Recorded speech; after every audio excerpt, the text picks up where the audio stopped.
Average price has increased for the third consecutive month. Remax is in the process of being purchased, and SaveMax may have returned as a real estate brokerage here in the Greater Toronto area. CBC says GTA home sales are up 7% in April as well. So we're seeing year to date that there's more sales compared to last year, and the average price is slowly increasing, although prices aren't what they were the previous year. But one of the reasons why I'm not maybe as optimistic as other people with the number of transactions and even the average price is that the number of active listings has actually shot up. So we can see here that the number of active listings is now about 25,000. 1 month ago, this is March 2026, there was just about 21,500 active listings. This is telling us is that we just got hit with a massive number of new listings that have just hit the market. As represented by this chart over here, we can see that the number of active listings remains almost as high as it was last year. New listings continue to come on the market at this rate. I would predict the average price actually remains stable or even slightly decreases throughout the rest of the year. How the average price has changed over the past year, we're specifically looking at the month of April. So detached homes are down 4.1%, semi-detached homes are down 5.2%.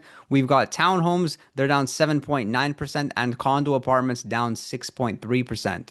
And here we're looking at the 5-year historical average price. With April 2022, our average price selling at $1,254,000, and it's come down, especially the past couple of years. And this is where people are starting to pose the question: do you regret buying real estate?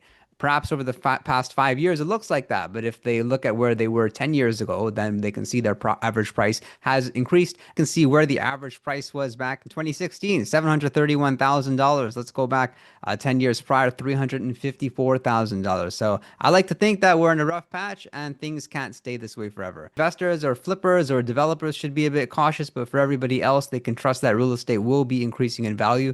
Here we're looking at the different price ranges and the difference in the days on market comparing April 2025 to April 2026. In most price ranges, the days on market is higher.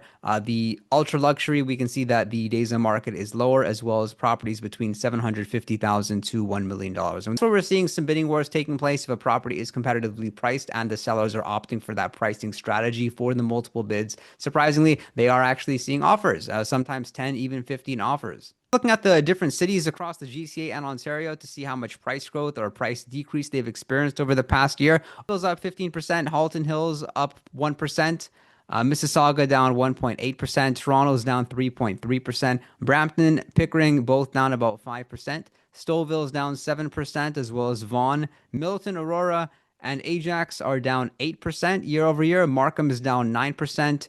Market is down 10%. Richmond Hill is down 13.5%, Caledon is down 21.5%, and King City is down 29.4%. It was also recently announced that Remax is likely being bought out by a tech brokerage, another tech brokerage called Real Brokerage, in a transaction worth $880 million.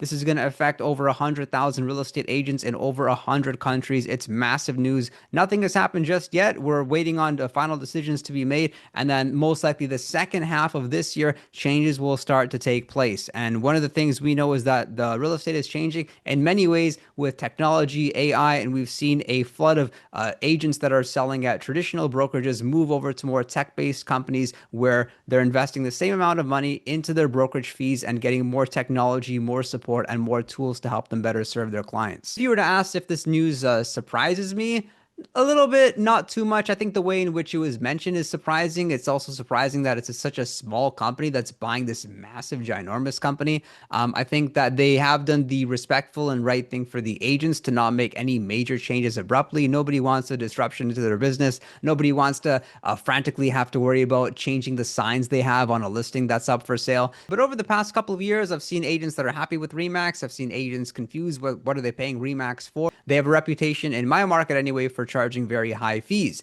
And something really interesting and surprising, especially considering I was at Remax for 7 years, is that some of the Remax branches are offering significantly lower fees than what other branches are offering. And so I've been scratching my head wondering, like over the past year, with the number of transactions being as low as it has been, How are these offices staying profitable? I remember the same thing happening with iPro when they were offering very low fees, giving the agents a lot of tools and technology. And I was scratching my head wondering, how is iPro able to do that? How are they staying profitable? And it turned out that my instincts on that situation with iPro ended up being right because they likely weren't profitable. And we all know how that story ends. So with Remax, we're going to closely monitor the situation and I'll be updating you about it. The Real Estate Council of Ontario has also made an announcement regarding the SaveMax brokerage, as of course they had some trust account issues in the past and there was a lot of bad press out there about SaveMax. SaveMax said, hey, wait for our rebuttal and don't draw any conclusions of what's happened yet. And the Real Estate Council of Ontario said that freeze orders and suspensions involving those several SaveMax offices